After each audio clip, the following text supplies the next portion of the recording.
नमस्कार सभी संस्कृत प्रेमी साथियों, सज्जनों, देवियों को भाषा अध्यापक विपिन कोठारी का प्रणाम। मैं अपने YouTube चैनल पर आपका हार्दिक स्वागत और अभिनंदन करता हूं। आज मैं उपस्थित हुआ हूं लेकर रुचिरा प्रथमो भाग अर्थात रुचिरा भाग 1 का एकादशः पाठ 11वां पाठ पुष्पोत्सव अर्थात फूलों का उत्सव। आज हम इस पाठ का अनुवाद और अभ्यास सीखने जा रहे हैं और इससे पूर्व अपने सभी सब्सक्राइबर्स और मेरे वीडियोस को लाइक करने वाले सभी साथियों का मैं हार्दिक आभार व्यक्त करता हूं और साथ ही निवेदन करता हूं कि इसी तरह मेरे साथ आपका प्यार और आशीर्वाद बना रहे। मेरे वीडियोस को आप इसी प्रकार लाइक करते रहें, शेयर करते रहें और देखते रहें, संस्कृत का ज्ञान बांटते रहें। आरंभ करते हैं। उत्सव प्रिय भारत देश अत्र कुत्रचित् शस्योत्सवः भवति, कुत्रचित् पशुत्सवः भवति, कुत्रचित् धार्मिकोत्सवः भवति, कुत्रचित् च यानोत्सवः। कहते हैं भारत उत्सव प्रिय देश है, अर्थात भारत को उत्सव प्रिय लगते हैं। भारत देश उत्सव प्रिय है, उत्सवों से प्यार करने वाला है। यहाँ कहीं फसलोत्सव होता है, शस्य अर्थात फसल, और शस्योत्सव अर्थात फसलों का उत्सव। यहाँ कहीं पर शस्योत्सव अर्थात फसलोत्सव होता है, कहीं पशु उत्सव होता है अर्थात पशु मेला, कुत्रचित् धार्मिकोत्सवः भवति, कहीं धार्मिक उत्सव होता है, और कुत्रचित् च यानोत्सवः, और कहीं वाहनों का उत्सव होता है, गाड़ियों का उत्सव होता है। भारत देश उत्सव प्रिय है। यहाँ कहीं फसलोत्सव होता है, कहीं पशु उत्सव होता है, कहीं धार्मिक उत्सव होता है और कहीं गाड़ियों का उत्सव होता है। एतेषु एव अस्ति अन्यतमः पुष्पोत्सवः इति। इन्हीं में से एक पुष्पोत्सव भी है। अयम फूल वालों की सैर इति नामना प्रसिद्धः अस्ति। यह फूल वालों की सैर इस नाम से प्रसिद्ध है। देहल्याः मेहरौली क्षेत्रे अक्टोबर मासे अस्य आयोजनं भवति। देहली के अर्थात दिल्ली के मेहरौली क्षेत्र में अक्टूबर माह में इसका आयोजन होता है, अर्थात यह मेला लगता है, यह उत्सव लगता है। अस्मिन् अवसरे तत्र बहुविधानि पुष्पाणि दृश्यन्ते। इस मौके पर, इस अवसर पर वहाँ बहुत प्रकार के पुष्प दिखाई देते हैं। परम प्रमुखम आकर्षणम तो अस्ति पुष्प निर्मितानि व्यजनानि।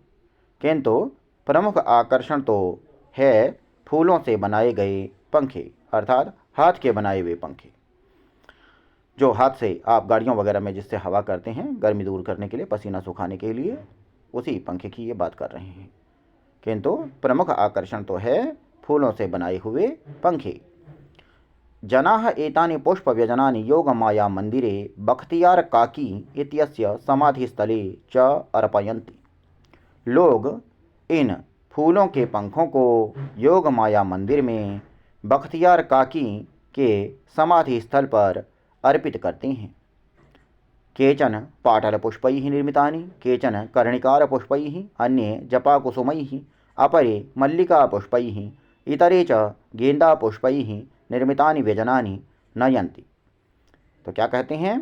केचन पाटलपुष्पैः, कुछ गुलाब के फूलों से बनाए गए, केचन कर्णिकार पुष्पैः, कुछ कनेर के फूलों से, अन्य जपाकुसुमैः, और कुछ गुड़हल के फूलों से, अपरे मल्लिका पुष्पैः, कुछ अन्य चमेली के फूलों से, इतरे च और अन्य गेंदा पुष्पैः निर्मितानि व्यजनानि नयन्ति, गेंदे के फूलों से बनाए गए पंखों को ले जाते हैं। फिर से देखते हैं, कुछ गुलाब के फूलों से बनाए गए, कुछ कनेर के फूलों से, अन्य गुड़हल के फूलों से, दूसरे चमेली के फूलों से, और अन्य कुछ लोग गेंदे के फूलों से बनाए गए पंखों को ले जाते हैं। अयम उत्सवः दिवसत्रयं यावत् प्रचलति। यह उत्सव 3 दिनों तक चलता है। एतेषु दिवसेषु पतंगानाम् उड्डयनं, विविधाः क्रीडाः, मल्लयुद्धं च अपि प्रचलति। यह उत्सव 3 दिनों तक चलता है। इन दिनों में पतंगों को उड़ाना, विभिन्न प्रकार के खेल और कुश्ती भी चलती हैं। मल्ल युद्ध अर्थात 2 पहलवानों के बीच होने वाला युद्ध अर्थात कुश्ती। आगे बढ़ते हैं। कहते हैं विगतेभ्यः द्वादशेभ्यः द्विशतवर्षेभ्यः, बीते 200 सालों से पुष्पोत्सवः जनान् आनंदयति, जो फूलों का उत्सव है यह लोगों को आनंदित करता है। मध्ये इयं परंपरा स्थगिता आसीत्, बीच में यह परंपरा स्थगित हो गई थी अर्थात रुक गई थी।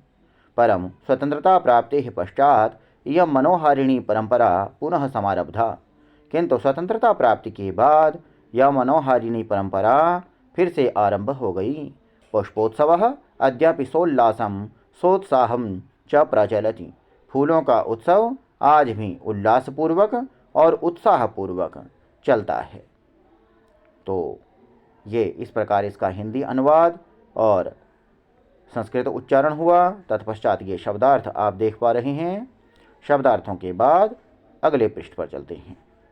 अगले पृष्ठ पर कहते हैं कि अभ्यास, ये अभ्यास में वचन के अनुसार रिक्त स्थानों की पूर्ति कीजिए। तो रिक्त स्थानों की पूर्ति कैसे करेंगे?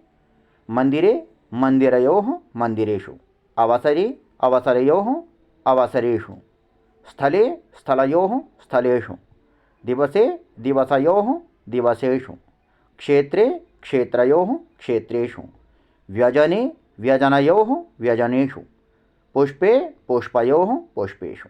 अर्थात मात्राएं जैसी हैं एक समान रहेंगी। मंदिरे मंदिरयोः मंदिरेषु की तरह पहले पंक्ति की भांति सभी मात्राएं इसमें रहेंगी, केवल शब्द आपके बदल जाएंगे। शब्द मात्र को आपने बदल देना है और मात्राएं आपकी ज्यों की त्यों रहेंगी। अगले पृष्ठ पर बढ़ते हैं। देखिए अगले पृष्ठ पर कहते हैं कि कोष्ठक में दिए गए शब्दों में से उचित पद को चुनकर रिक्त स्थानों की पूर्ति कीजिए। तो पहले में देखिए कहते हैं भारते बहवः उत्सवाः भवन्ति, भारत में बहुत से उत्सव होते हैं। सरोवरे मीनाः वसन्ति, सरोवर में मछलियाँ रहती हैं। जनाः मंदिरे पुष्पाणि अर्पयन्ति, लोग मंदिर में पुष्प अर्पित करते हैं। खगाः नीडेषु निवसन्ति, पक्षी घोंसलों में रहते हैं। छात्राः प्रयोगशालायां प्रयोगं कुर्वन्ति, छात्र प्रयोगशाला में प्रयोग करते हैं। उद्याने पुष्पाणि विकसन्ति, उद्यान में अर्थात बगीचे में पुष्प विकसित होते हैं। उसके बाद कहते हैं नीचे लिखे गए पदों को आधार बनाकर सार्थक वाक्यों की रचना कीजिए। तो देखते हैं वानराः वृक्षेषु कूर्दन्ति, वानर जो हैं बंदर जो हैं वो पेड़ों पर कूदते हैं। सिंहाः वनेषु गर्जन्ति, शेर वनों में गर्जना करते हैं अर्थात गरजते हैं। मयूराः उद्याने नृत्यन्ति, मोर बगीचे में नाचते हैं। मत्स्याः जले तरन्ति, मछलियाँ जल में तैरती हैं। खगाः आकाशे उत्पतन्ति, पक्षी आकाश में उड़ते हैं। इस प्रकार ये हमारे वाक्य हो गए। तत्पश्चात है प्रश्नों के उत्तर लिखिए। जनाः पुष्पव्यजनानि कुत्र अर्पयन्ति, लोग फूलों के पंखे कहाँ अर्पित करते हैं। तो इसमें हम क्या करेंगे? जनाः पुष्पव्यजनानि बख्तियार काकी इत्यस्य समाधिस्थले अर्पयन्ति। ठीक है, जनाः पुष्पव्यजनानि, ये तो यों का यों रहेगा। कुत्र के स्थान पर आप लिखेंगे बख्तियार काकी इत्यस्य समाधिस्थले अर्पयन्ति।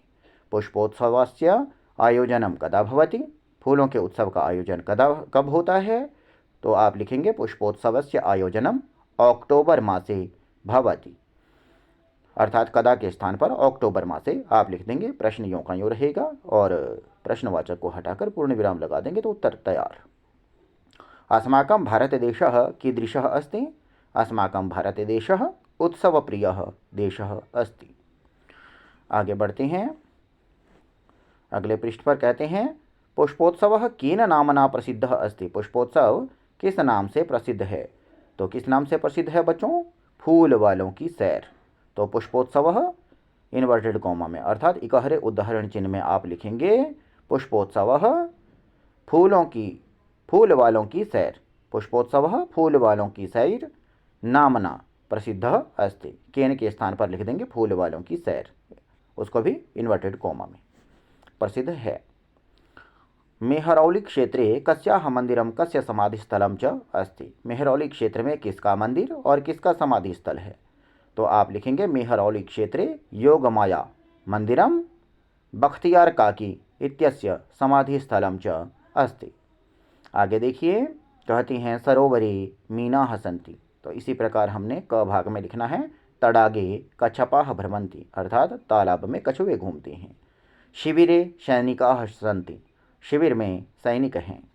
यानानि राजमार्गे चलन्ति, गाड़ियाँ राजमार्ग पर अर्थात सड़क पर चलती हैं। धरायाम रत्नानि सन्ति, पृथ्वी में रत्न हैं।